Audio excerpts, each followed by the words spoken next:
আসসালামু আলাইকুম।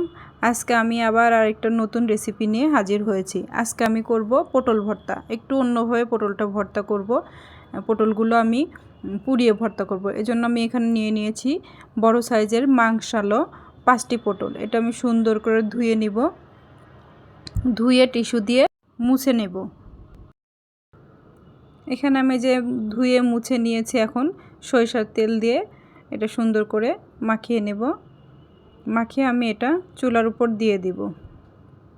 চুলায় এক্ষেত্রে আমি একটা আলু, পটল বা বেগুন পুড়িয়ে খাওয়ার জন্য বা ভর্তা করার জন্য স্ট্রেনারটা ইউজ করা হয়, সে ধরনের একটা ট্রে বা স্ট্রেনার ইউজ করতেছি। তো এখানে আমি এই যে চুলাটা জ্বালিয়ে দিয়েছি। এখানে আমি পটলগুলো এক একে দিয়ে দিচ্ছি। মিডিয়াম আঁচে এগুলো পুড়িয়ে নিতে হবে। সুন্দর মতো ঘুরিয়ে ঘুরিয়ে এগুলো পুড়িয়ে নিতে হবে। এক পাশ হয়ে গেলে আরেক পাশ ঘুরিয়ে ঘুরিয়ে পুড়িয়ে নিতে হবে এগুলো। তো পটল পোড়ানোর দিকে চলছে, আর এখানে আমি ভর্তার জন্য কিছু শুকনো মরিচ ভেজে নিচ্ছি। আমি পেঁয়াজটা ভাজবো না, আমি কাঁচা পেঁয়াজেই ভর্তাটা করব। এই যে আমার ভাজা হয়ে গেছে, এখন এগুলোকে আমি নামিয়ে নেব। এদিকে আমার পটলগুলো পোড়ানো হয়ে গেছে, তো এগুলো আমি নামিয়ে ঠান্ডা পানির মধ্যে দিব। তাড়াতাড়ি ঠান্ডাও হয়ে যাবে, এর খোসাটা ছাড়াতেও সুবিধা হবে।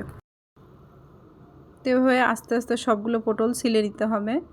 আমি যেভাবে ছিলার চেষ্টা করতেছি, আপনার এভাবে আস্তে আস্তে একটু ধৈর্য সহকারে ছিলতে হবে। এই যে আমার সবগুলো পটল ছোলা হয়ে গেছে। এখানে আমি পরিমাণ মতো শুকনো মরিচ, কাঁচা পেঁয়াজের কুচি ও সরিষার তেল নিয়ে নেব এবং পরিমাণ মতো লবণ। তো এখানে আমি সুন্দর করে প্রথমে সরিষার তেল, শুকনো মরিচ, কাঁচা পেঁয়াজ, লবণ দিয়ে চটকিয়ে নেব। সেটা চটকানো শেষ হলে আবার আমি সুন্দর করে পটলগুলোর সাথে মাখিয়ে নেব। ভর্তাটা আসলে যেভাবে চটকানো হয় আপনার মনের মতো করে চটকিয়ে নিতে হবে। চটকিয়ে নিলেই আমার ভর্তাটা তৈরি হয়ে যাবে।